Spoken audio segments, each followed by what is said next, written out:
केंद्रीय अल्पसंख्यक मामलों के राज्य मंत्री का दर्जा प्राप्त एवं केंद्रीय वक्फ बोर्ड के सदस्य रईस खान ने बताया कि इसी तरह से वक्फ बोर्ड की जमीनों को भी लोग हड़प कर गए। वक्फ बोर्ड की जमीनों से सबसे ज्यादा अवैध कब्जे वर्तमान मोदी सरकार के शासन में हटे हैं। रईस खान गुरुवार को जिंद में आयोजित एक निजी कार्यक्रम में पत्रकारों से बातचीत कर रहे थे। उन्होंने बताया कि वक्फ बोर्ड की सबसे ज्यादा संपत्ति पंजाब और हरियाणा में है।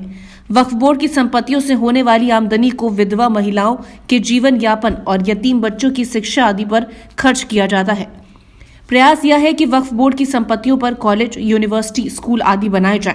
इनके लिए जमीन लीज पर दी जाए और इनसे होने वाली आय से समाज सेवा के और ज्यादा काम किए जाएं। उन्होंने बताया कि वक्फ बोर्ड की संपत्तियों के व्यावसायिक इस्तेमाल को भी बढ़ावा दिया जा रहा है ताकि ज्यादा आय वक्फ बोर्ड को हो और बोर्ड ये पैसा जरूरतमंद लोगों की मदद में लगा सके।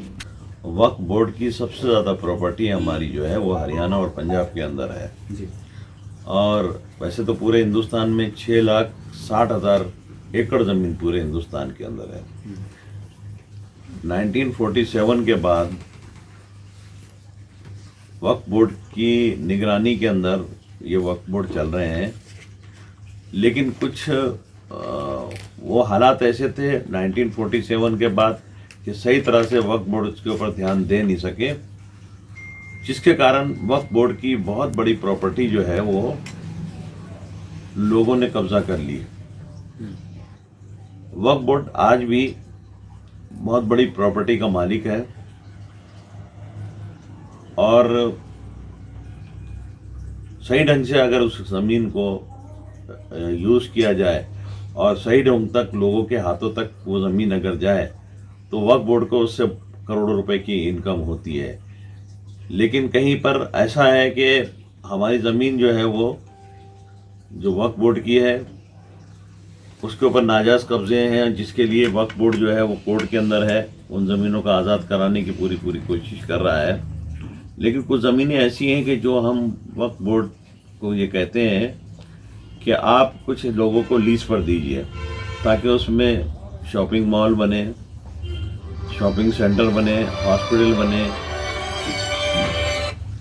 स्कूल बने, कॉलेज बने, यूनिवर्सिटी बने, तो उसके ऊपर नाजायज़ कब्जे होने से बच जाएंगे। तो हम लोग ये प्रयास करते हैं। और अगर आपके यहाँ पर कोई ऐसी प्रॉपर्टीज़ है कि जो प्रॉपर्टीज़ के ऊपर आप कमर्शलाइज लेना चाहते हैं वक्फ बोर्ड से, तो वक्फ बोर्ड जो है उसको लीज पर देता है।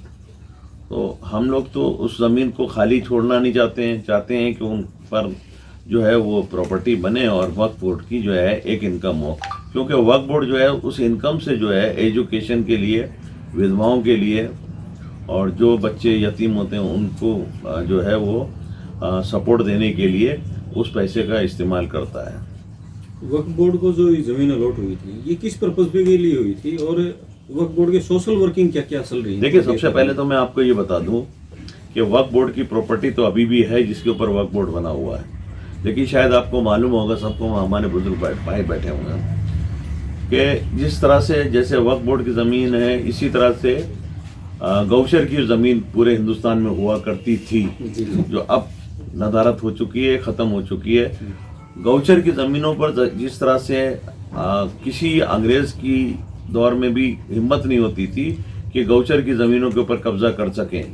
आपको मालूम होगा कि हर गांव के अंदर एक गौचर के लिए जो है एक तालाब हुआ करता था, एक बहुत बड़ा प्याऊ हुआ करता था। शायद उसमें से कुछ लोग ऐसे हों जिन्होंने शायद अपने बचपन में देखा हो, लेकिन आज वो नहीं है, नदारत हो चुका है। तो जिस तरह से आज ये प्रॉपर्टी हिंदुओं की थी जो कि गौचर की थी, उसके ऊपर लोगों ने नाजायज़ कब्जे करके ख़त्म कर दिया। ये प्रॉपर्टी जो मुसलमानों की है वक्फ बोर्ड की जो है वो भी इसी तरह से आहिस्ता आहिस्ता जो है उस पर अगर वक्फ बोर्ड ध्यान नहीं देगा तो आहिस्ता आहिस्ता उसका भी वही हाल होगा जो गौचर की ज़मीन का हुआ है। ये एक 2014 बना था और जो कांग्रेस के दौर में बना था, लेकिन उसके अंदर कुछ अमेंडमेंट हमें करने पड़े। बहुत सारी ज़मीनें जो है जो वक्फ बोर्ड की आपने अभी जो सवाल करा है, तो कांग्रेस दौर के अंदर ही उन ज़मीनों पर कब्जे हुए हैं। हमारी सरकार आने के बाद में सबसे ज़्यादा हमने उनको आज़ाद कराया वक्फ बोर्ड की ज़मीनों को। हमारे दौर के अंदर जो है ना उसके ऊपर जो है वो डेवलपमेंट का काम हुआ है जो वक्फ बोर्ड की ज़मीनों में। न्यू एक्ट जो 2014 जो बना है वो इसीलिए बनाया था। उसका, हाँ, इसके लिए बनाया था, लेकिन उसके अंदर कुछ अमेंडमेंट बाकी था जो हमारी सरकार ने आके अमेंडमेंट किया है उसके अंदर, और बहुत सख्ती के साथ में पूरे हिंदुस्तान में हमने सैकड़ों प्रॉपर्टीज जो है ना खाली कराई है, जिसके ऊपर नाजायज कब्जे थे। हम लीज पर देते हैं, उसको बेच नहीं सकते हैं, बेचने का तो हमको अधिकार ही नहीं है। जिस तरह से गौचर की जमीनों को बेचने का किसी को अधिकार नहीं था, वो भी भगवान की जमीन थी, ये जमीन अल्लाह की है, तो भगवान की जमीन भी लोग बेच के खा गए, अल्लाह की जमीन भी बेच के खा रहे हैं लोग, नाजायज कब्जा कर रहे हैं। वक्फ बोर्ड 24 घंटे उसकी निगरानी नहीं कर सकता, सरकार जो है उसकी निगरानी करती है। और सरकार जो है जहां पर हर स्टेट के अंदर उसकी निगरानी करती थी गौचर की जमीनों की भी, वो भी चली गई। जबकि हिंदू राष्ट्र था, हिंदू राष्ट्र के अंदर अभी जैसे मतलब ज्यादातर सरकार जो है, ऐसा नहीं कि वो दौर था, मुगलों का दौर था, तो मुगलों के दौर में गौचर के लिए जमीनें दी गई थी, वक्फ बोर्ड की जमीनें जो थी वो भी उसी दौर में दी गई थी, आज की नहीं है वो। लेकिन उस जमीनों पर किसी ने कब्जा करने का सोचा नहीं था, वक्फ बोर्ड की जमीनों पर, गौचर की जमीनों पर। लेकिन उस जमीनों को ये लोगों ने समझा था कि ये फ्री का माल है, इसके ऊपर जो चाहो कब्जा कर दो, लेकिन सरकार ने उस पर ध्यान नहीं दिया था।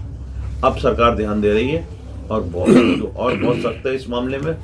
सबसे ज्यादा जमीनें जो है ना हमारे दौर में बीजेपी की सरकार आने के बाद में श्री नरेंद्र मोदी जी के निगरानी के अंदर और उनके आदेश अनुसार जो है, जो कल बातचीत हुई इसमें आया कि भाई हम इनको 1.5 साल के लिए होल्ड पे करते हैं, या जब तक भी नहीं पॉसिबल के जब तक समझा नहीं आती, तो क्या कि सरकार कहीं नहीं लगता कि वही किसान संगठन भी आरोप लगा रहे हैं, विपक्ष भी, कि मोदी सरकार को अपनी ईगो का सवाल बना के इन कृषि कानूनों को जबरदस्ती थोपने लगे, जबकि किसान नहीं चाहते कि लौट जाए। देखिए किसानों का जो जहाँ तक आंदोलन का सवाल है, तो वो सरकार का और किसानों के बीच का सवाल है। और यहाँ पर जहाँ पर सुप्रीम कोर्ट भी इन्वॉल्व हो गया है, तो वहाँ पर हमारा बोलना जो है वो ठीक नहीं होगा। Bureau report A1 Haryana.